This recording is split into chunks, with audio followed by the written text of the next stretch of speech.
자, 우리 이렇게 기쁜 성탄인데도 온라인으로 이렇게 만나고 예배드릴 수밖에 없는 게 많이 아쉽지만 그래도 우리 성탄의 기쁨을 함께 인사하며 나누면 좋겠습니다. 우리 메리 크리스마스 한번 옆에 있는 가족들 온라인으로 또 서로 보고 있다고 우리 생각하면서 같이 기쁨을 나누고 싶습니다.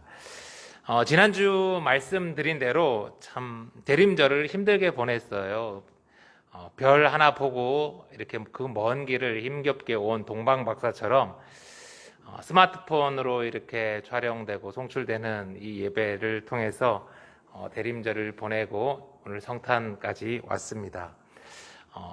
방송도 자꾸 끊긴다고도 얘기가 들리고 또 가사도 이렇게 제때 드리지 못해서 많이 죄송하고 아쉽지만 그래도 동방 박사가 그 길을 따라온 것처럼 여기까지 온 성도님들 우리 예수생명교회 많은 분들과 함께 이 성탄의 기쁨을 나눕니다.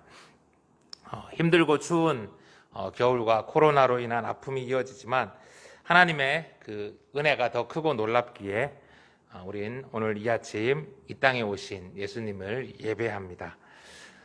그동안 우리 크리스마스는 세상 사람들도 다 함께 그냥 기뻐하고 즐거워하는 그런 연말 연휴였습니다. 그런데 올해는 이 코로나로 인해서 모이지도 못하고 그 어느 때보다 썰렁한 크리스마스를 보내고 있지요. 그러나 우리가 모이지 못한다고 연말 분위기를 내지 못한다고 우리에게 성탄의 기쁨이 사라지는 것은 아닙니다. 아니 오히려 저는 그렇게 생각이 들어요. 모이지 못해서 우리가 함께 즐거워하지 못해서 이 시간을 통해서 더 성탄의 의미가 도드라지고 있음을 느낍니다.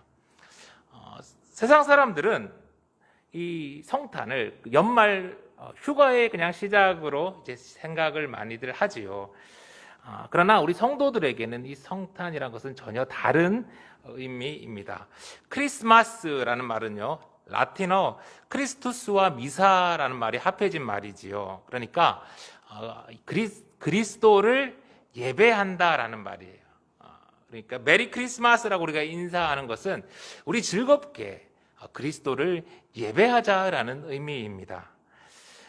우리가 크리스마스라고 이야기하는 이 12월 25일은 엄밀하게 말하면 우리 예수님의 생일은 아니에요. 예수님이 언제 태어났는지에 대해서는 아무도 모릅니다. 예수님이 태어난 해조차도 지난주에 제가 BC 4년 정도로 이렇게 추정한다고 이야기했는데 태어난 해도 우리가 정확하게 모르는데 태어난 날짜는 더 모르죠. 성경이 침묵하기 때문에 우리가 12월 25일에 예수님이 태어났다라고 말할 수는 없어요.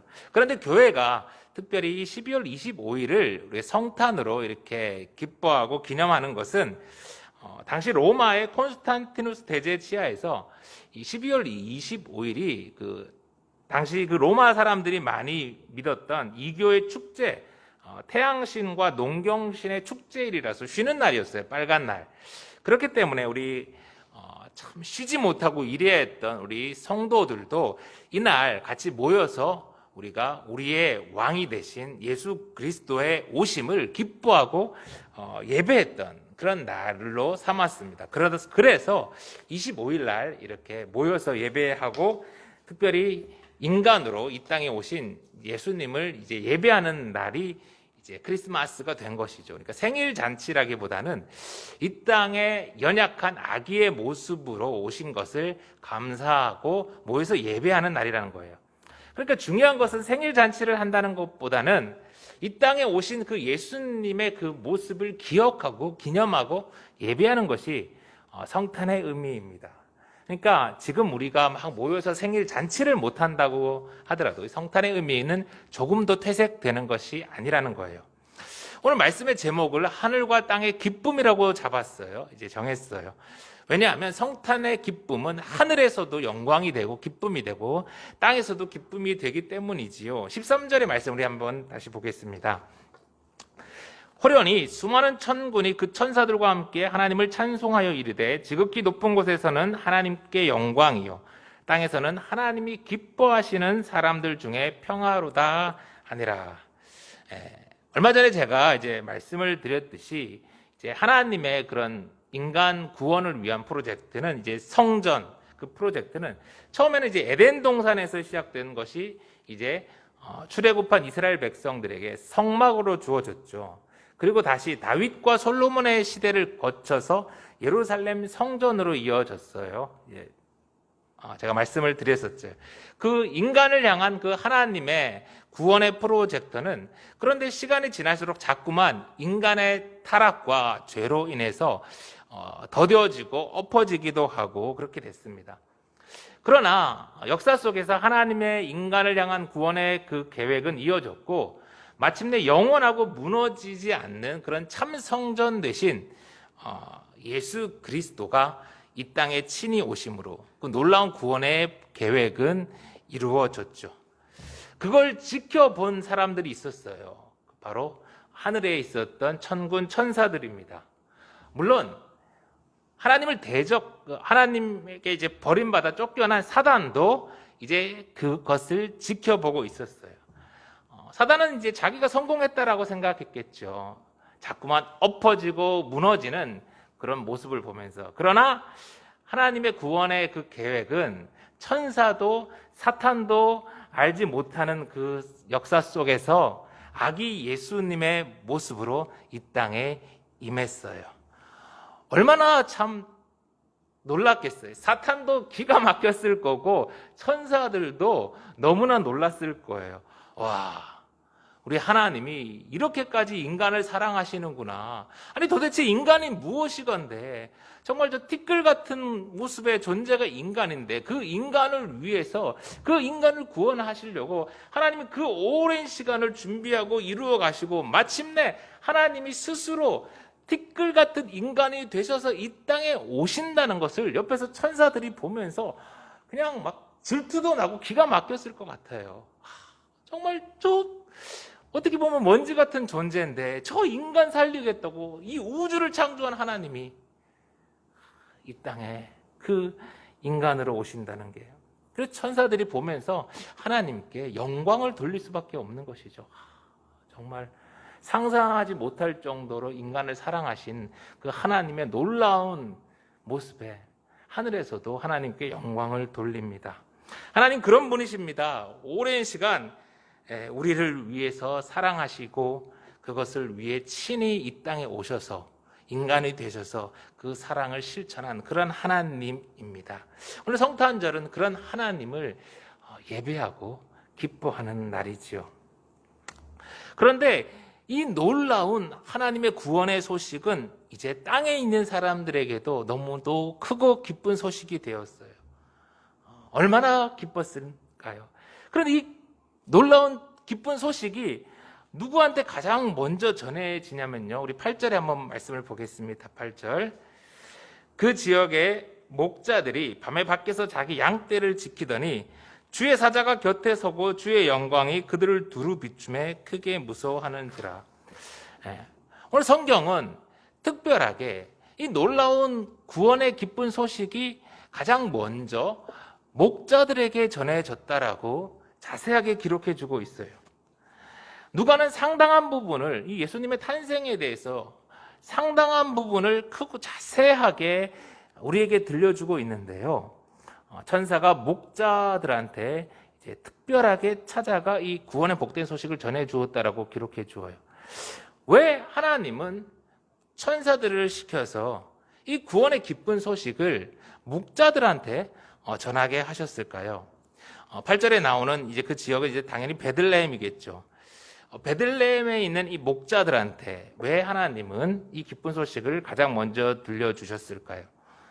당시 목자들은요, 양을 소유한 그런 부유한 목자들이 아니었어요. 양을 많이 갖고 있는 부자들한테 이렇게 고용되어서 일을 했던 노동자들이었습니다. 이제 풀이 들판에 좀 많은 때는 이제 한 6개월 정도 이렇게 목자들이 양을 치면서 먹이고 돌보는 일을 했대요.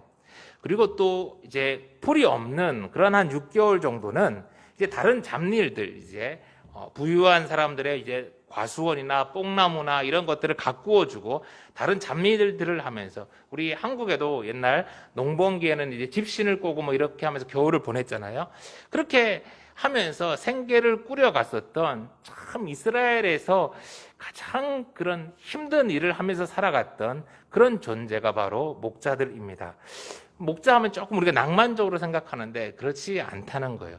그 당시에 가장 힘든 일을 하면서 겨우 삶을 살아갔던 이 목자가 이렇게 양을 돌보다가, 자기에게 이제 배당된 그 양을 돌보다가 그만 이 늑대가 와서, 곰이 와서 이 양을 채가면 이제 그 손해에 대해서 또 자신의 품삯을 깎여 물어줘야 되는 그런 일들이 있다 보니까 이 목자들은 참 밤에도 잠을 잘 자지 못하는 거예요. 이렇게 밖에 나가서 뜬 돈으로 거의 밤을 새우면서 이 양들을 지켜주고, 그렇게 해서 겨우 먹고 사는 아주 고된 삶을 살아가는 이들이었어요. 그런 이들에게 이 땅에서 너무나 소망이 적은, 정말 나라가 좀 바뀌었으면, 세상이 좀 바뀌었으면 하는 마음이 있는 그들에게 오늘 새로운 왕이 이 땅에 오셨다라는, 하나님이 새로운 왕을 이 땅에 보내주셨다라는 그런 기쁜 소식이 들려지게 되는 것이죠. 이번 주 내내 오늘 설교를 준비하면서 참 가슴 아픈 뉴스들을 또 보게 되었습니다. 택배 일을 하던 그런 노동자가 다시 체중이 또 20kg나 빠지면서 결국은 과로로 숨지셨다는 안타까운 소식을 들었습니다. 경기도 포천의 농장에서 일하던 어떤 또 캄보디아 30대 여성이 그만 영하 18도의 그런 한파 속에 비닐하우스 속에서 홀로 지내다가 숨지셨다는 이야기를 들었습니다.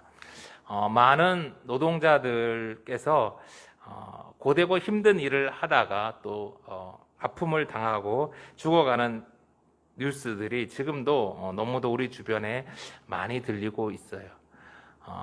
그런 뉴스들을 들으면서 정말 그분들에게 하나님이 천사를 보내서 예수님께서 이 땅에 오신 새로운 왕을 보내주신 그런 구원의 기쁜 소식이 좀 들릴 수 있는 그런 성탄이 되면 너무나 좋겠다라는 마음이 들었습니다. 그런데요, 오늘 우리를 위해 구주가 나셨다라는 이 기쁜 소식은 당시에 목자들한테만 전해진 것은 아니었어요. 지난주에 말씀드린 것처럼 별을 보고 따라온 동방으로부터 온 박사들에 의해서 예루살렘에 있는 헤롯 왕과 종교 지도자들에게 이 구원의 놀라운 복된 소식이 전해졌어요. 마태복음 2장 2절 3절, 유대인의 왕으로 나신 이가 어디 계시냐? 우리가 동방에서 그의 별을 보고 그에게 경배하러 왔노라 하니 헤롯 왕과 온 예루살렘이 듣고 소동한지라. 천사들이 목자들에게 전해준 소식은 분명히 큰 기쁨의 소식이었습니다. 그러나 동방 박사들이 예루살렘에 전해준 그 소식은 기쁜 소식이 아니었어요.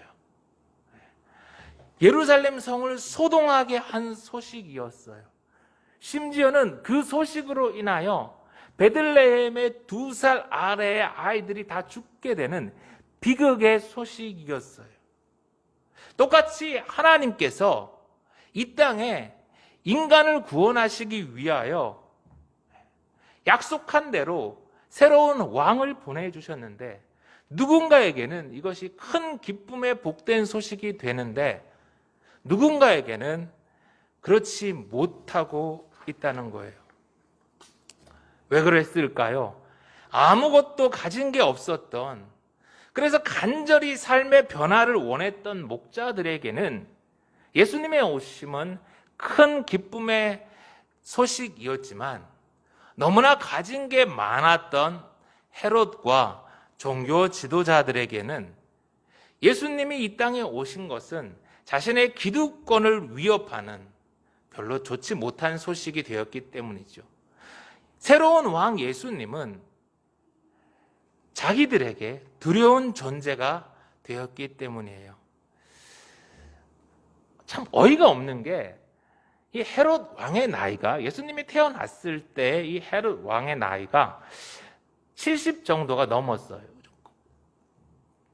좀 꺼주세요. 지금도 그렇지만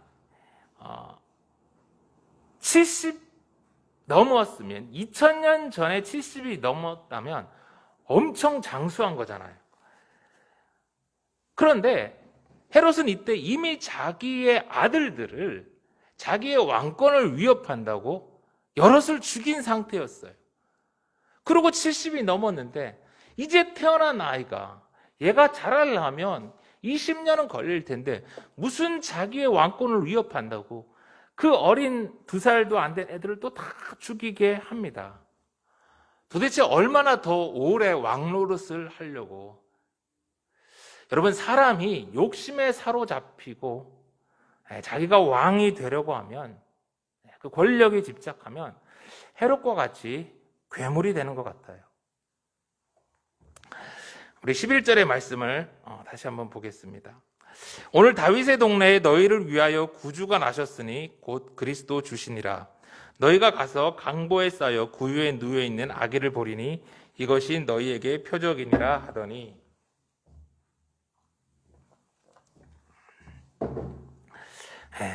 지금 천사들은요, 목자들한테 너희를 위하여 구주가 나셨다고 하면서 그분이 곧 그리스도, 기름 부음을 받은 왕, 메시아라고 전해요.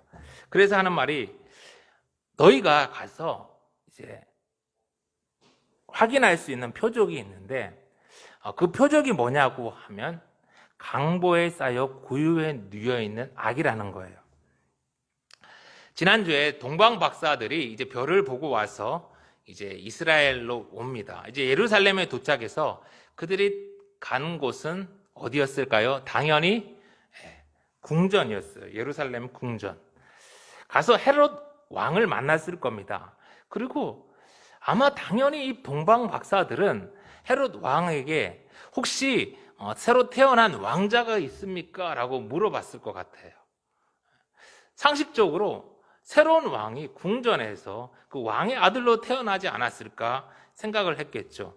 아마 이 헤롯의 아들 중에 어떤 새로 태어난 왕이 로마로부터 정말 해방시켜줄 그런 것을 생각하지 않았을까 싶어요. 그런데 갔더니 아무도 새로 태어난 아들이 없는 거예요. 아무도 헤롯에게는 태어난 갓난아이가 없는데 예루살렘에 새로운 왕이 태어났지 않냐라고 물어보니까 이 궁전이 발칵 뒤집어진 것이죠. 대신 오늘 천사가 목자들에게 말한 이 표적은 무엇입니까? 구유에 누워있는 아기. 우리가 성화나 뭐 여러 모습에서는 아주 아름답게 묘사되어 있지만 천사가 지금 말하는 목자들에게 전해준 표적으로 보여주고 있는 것은 구유에 누워있는 아기예요. 동방의 박사들은 예루살렘에서 이제 멋지게 착 태어난 그런 왕자를 기대했는데 하나님은 천사를 통하여 그런 기대가 아니라 구유에 누인 아기가 표적이 된다라고 말하는 겁니다. 이 구유가 뭡니까? 말밥통이 말밥통. 지금 같으면 아이를 낳으면 우리가 이 아이를 이제 요즘은 대부분 이제 산후조리원 같은 데서 이렇게 잘 케어를 하잖아요. 그리고 좋은 유모차에 이렇게 아이를 하고 싶잖아요. 세상 어느 엄마가 자신이 막 낳은 아이를 이 말밥통에, 이 거친 말밥통에 놓고 싶겠어요. 그런데 예수님은 태어나시자마자 말밥통에 누워있는 그런 존재가 된 거예요. 세상 사람들은, 오늘 동방 박사뿐만 아니라 모든 사람들은 다윗과 같은 그런 위대한 왕이 다시 이 땅에 오셔서, 궁전에 오셔서 이스라엘을 해방시키고 다시 다윗의 영광을 회복시켜 줄 것으로 기대했는데 하나님은 그렇게 하지 않으셨어요. 하나님이 계획한 구원의 방법은 예루살렘 궁전이 아니라 거친 나무를 깎아서 만든 냄새나는 말 구유에 누워있는 연약한 아기를 보내신 것이, 그게 우리의 표적이 되었어요. 그 아이가 자라서 거친 나무로 만들어진 십자가에 달려 죽으시는 것이 인간을 구원하시는 하나님의 계획, 방법이었어요. 말구유에 누인 이 아기 예수님은 얼마 전에 말씀드렸던 사무엘상 2장에 나오는 한나의 노래, 그리고 누가복음 1장에서 계속해서 나오는 마리아의 노래, 거기에서 나온 하나님에 대한 찬양이, 하나님의 계획이 이루어진 거였어요. 강한 자를 통해서 큰 일을 하시는 것이 아니라 약한 자를 통해서 강한 자를 부끄럽게 하시는 하나님, 비천한 자를 높여서 힘센 자를 부끄럽게 하시는 하나님의 방법이 바로 말구유에 누인 아기 예수님을 통해서 이루어졌어요. 사랑하는 성도 여러분, 오늘 우리에게는 성탄의 이 소식, 예수님의 오심이 정말 큰 기쁨이 되는지를 한번 마음에 물어보았으면 좋겠어요. 코로나로 인해서 우리는 간절히 백신과 치료제를 기다립니다. 그런데 그것만큼 우리가 아기 예수님을 간절히 기다리고 있는가요? 혹시라도 내 삶에 예수님이 너무 깊숙이 들어오시는 게 불편하고 부담스럽지는 않으신가요? 혹시라도 헤롯과 종교 지도자들처럼 내 인생에 예수님이 왕노릇하는 게 두렵지는 않은가요? 그동안 종종 성탄절이 되면 이렇게 돌아다니는 만화, 웹툰 같은 그림에 많이 보였던 모습이 이제 예배당 안에 부유하고 힘 있는 사람들은 많이 있는데 정작 가난한 모습으로 서 있는 예수님은 들어가지 못해서 이제 밖에 기다리는 그런 모습을 보게 되었어요. 참 부끄럽고 안타까운 모습이죠. 그러나 그런 뒤로 교회는 하나도 변하지를 않았습니다. 코로나가 길어지면서 이제 교회들이 많이 어려워졌어요. 하나님이 교회가 스스로 낮아지지 못하니까 강제적으로 우리를 다시 낮아지는 그런 마음을 갖게 하시는 것 같아요. 성도들의 마음을 다시 낮추시는 것 같아요. 코로나를 통해서 하나님이 뻣뻣해져 있는 예수님을 간절히 소망하는 것이 아니라 부담스러워하는 우리 성도들을, 교회를 다시 가난하게 하시는 것 같아요.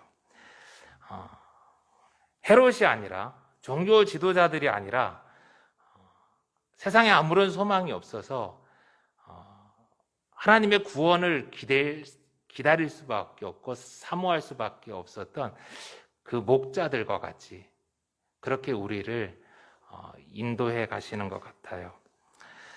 잊지 못할 2020년의 크리스마스, 그 의미를 다시 한번 깊이 새겨봅니다.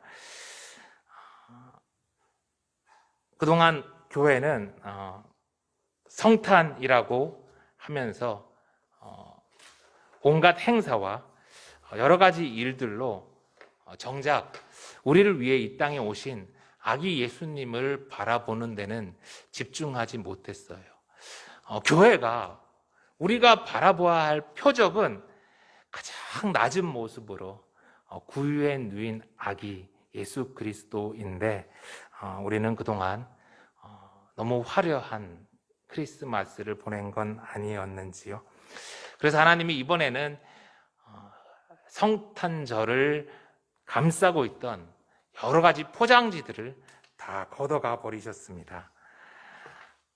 친구들도 만나지 못하게 하시고 무슨 모임도 하지 못하게 하시고 적어도 성도들은 텔레비전 앞에서 스마트폰 앞에서 가족들과 모여 앉아 그저 구유에 누인 아기인 예수님만 바라보게 하세요. 사랑하는 성도 여러분, 어쩌면 코로나로 인하여 참 이상하게 보내는 이 성탄절은 구원을 생각해 볼 때 도리어 하나님의 큰 은혜가 아닌가 생각해 봅니다. 흥청망청 세상 사람들과 똑같이 보내는 그런 성탄이 아니라 다시 밤에 양떼를 돌보던 목자와 같이 희미한 불빛을 쫓아 여기까지 온 동방 박사들 같이 그렇게 아기 예수님을 바라보게 하시는 것은 다시 우리를 가난하게 하시고 다시 우리를 하나님의 은혜를 사모하게 하시는 것은 우리에게 주신 하나님의 큰 은혜라고 고백합니다. 여러분, 혹시라도 교만했던 마음이 있다면 하나님 앞에 회개하고 다시 가난한 마음을 회복하기를 소망합니다.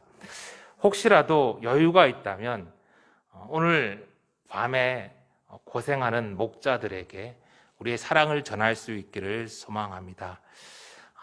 예수님을 바라보고 예수님만을 참된 왕으로 인생에 모시는 그런 가정들에게 오늘 예수님의 오심이 큰 기쁨의 복된 소식이 될 것입니다. 성탄의 기쁨이 저와 또 함께 예배하는 우리 모두 가운데에 크게 임하기를 소망합니다.